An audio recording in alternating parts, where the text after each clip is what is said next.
What if Apple, the company that redefined the smartphone, is playing a cautious game with the very next big thing?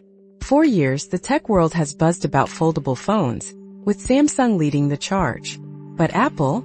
They have watched from the sidelines, and now we are asking, what exactly are they waiting for? Since Samsung launched the original Galaxy Fold, and then the wildly popular Galaxy Z Flip, foldables have become a fixture at every major tech event, constantly sparking speculation about a future iPhone that bends. Yet, Cupertino has remained noticeably quiet. Apple observes, researches, and tests, but despite countless patents, they have not released a single foldable device. With persistent rumors about the ultra-thin iPhone 17 Air, which could lay the groundwork for a foldable, and whispers of folding iPads, we need a sober look at the market. What are Samsung, Huawei, Motorola, and Oppo doing right? What mistakes should Apple avoid? And is the large fold truly the revolution? Or will the compact flip remain the mass-market device of the future? Contrary to early expectations that large folding smartphones like the Galaxy Z Fold or Huawei Mate XS would usher in a new era of digital living, current sales figures tell a different story. Samsung clearly dominates the global foldable market, but the Galaxy Z Flip, that compact, classic clamshell phone that unfolds into a standard smartphone, drives the mass market. Analysts report that in recent years, flip models accounted for over 2/3 of all foldables sold worldwide, far outpacing the book-like folds. The reasons are many. Flip devices are more affordable, handier, and appeal to a desire for compact elegance, as well as the need for a statement device beyond generic smartphones. Folds certainly excel at multitasking with their large displays and sometimes impressive cameras, but they remain a niche. In Europe, foldables now represent about 2 to 3% of all smartphone sales, growing slowly but steadily. But this growth is clearly flip-driven. For many consumers, the average fold is just not a mass-market product due to its price, thickness, and perceived durability. Remember those early reports of Samsung Galaxies catching fire or Galaxy Folds breaking? These were isolated, short-lived phenomena, but they definitely stuck in people's minds, creating some perhaps unfounded reservations. Samsung, Huawei, Motorola, and Oppo improved their foldables with each generation. We see new hinge systems, more flexible displays, faster repair processes, and better haptics. The hardware today is more resilient and practical than it was even 3 years ago. Yet, the industry still battles some early-stage issues.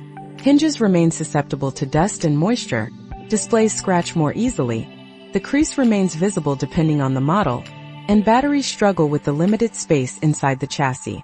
On the software side, Samsung and Oppo, especially through collaborations with Google, have made significant strides in adapting apps, multitasking, and split-screen functions, an area where foldable hardware truly shines. The high price premium, however, remains questionable long-term. Samsung earns solid profits from the Fold model, but flip versions sell far better and reach younger buyers and fashion-conscious individuals. Motorola, for its part, now almost entirely focuses on the flip segment with its Razr, gaining more attention in the US and Europe than with its classic Fold devices. So what does this mean for Apple? The company has all the time in the world when it comes to foldable devices, and they are clearly using it. Cupertino observes developments, registers competitors' mistakes, and closely notes user desires. Apple probably will not launch a foldable at any cost, but rather only when the concept is truly mature and offers concrete user value.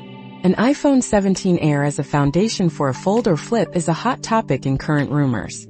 These speculations stem from supplier reports, design leaks, and patent drawings, suggesting Apple researches both form factors. Concrete indications of a market launch in autumn 2025 remain scarce, leaning more on insider whispers than reliable leaks, but perhaps it will happen next year. Market researchers assume Apple, if they launch one at all, would first present a flip design device. This form is easier to mass-produce, has lower durability requirements, and sells stronger on design and personal expression, similar to how Apple positioned the Apple Watch in the fashion and tech markets. Also, the clear sales dominance of flip devices shows consumers prefer small, compact devices over massive pocket-sized tablets. The counterexample here would be the iPhone mini, which evidently did not sell in large numbers, but then again, current rumors about the iPhone Air suggest it might only stand out due to its slimness, However, an Apple Fold is by no means out of the question. On the contrary, the technical and software challenges a folding iPad or even a MacBook would need to solve align perfectly with Cupertino's innovation culture. Apple could, much like with the first iPad or the Apple Watch, redefine the market if they manage to present a sufficiently thin, reliable, and durable foldable that offers value beyond a gimmick function. Apple certainly has an advantage. Its customers are accustomed to above-average prices. Paying over €1,500 for a smartphone is not really new for Apple customers. Anyone following the history of foldable devices quickly recognizes the pitfalls. Durability problems pose the biggest risk. Competitors still struggle with dust, wear, and sensitive displays. For Apple, one thing is clear: a how-to-break-my-device accusation, like early Samsung Folds faced, is unacceptable. Their quality standards will bring an Apple Fold or Flip to market very late, but with clear robustness. Software optimization is the second stumbling block. Many Android apps still run in stretch mode on expensive foldables, barely utilizing both screens meaningfully. Apple must open its entire ecosystem for flexible display sizes and new interaction concepts. If you fold an iPhone or iPad, you do not just want more surface area. You want a genuinely new user experience, from split screen to new multi-touch gestures or exclusive features upon unfolding. An operating system with Windows support now exists. iPadOS 26 offers true multitasking with Windows, something that can greatly help in a potential foldable future. Device price and positioning form the third risk. Foldables are expensive, and Apple will not compromise on margins with new devices. A folding iPhone will probably start well above the price of current Pro models, while a flip approach would offer chances for an accessible luxury class. Crucially, Apple must communicate utility beyond just design. We will see a mass market only when weight, the fold line, the everyday experience, and the app ecosystem truly convince us. It is exciting to wonder if Apple will indeed make its foldable debut with the iPhone. Many market experts consider a foldable iPad a real possibility first. Ideal for pro users, creatives, multitaskers, and anyone seeking an ultra-portable paperback-sized tablet. Patents already hint at such prototypes.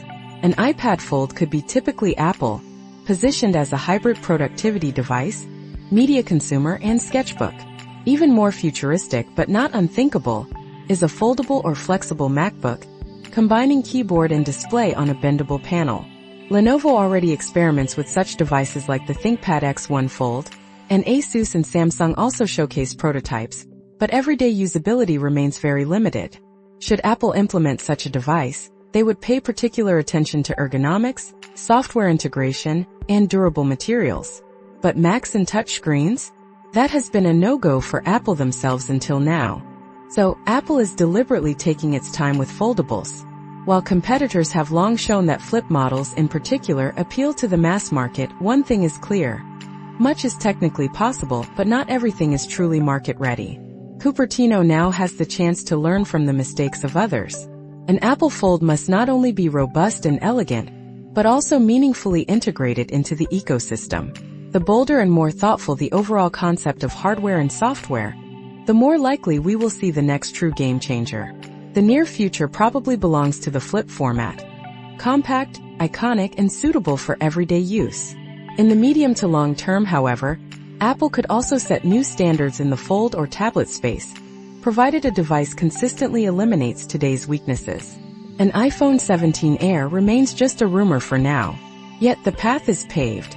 When the time is right, Apple could pull foldables out of their niche and turn them into the next design icon. Perhaps building on an ultra-thin iPhone Air. What do you think Apple should prioritize in a foldable? Let us know in the comments, and subscribe to our podcast for more insights into the tech world.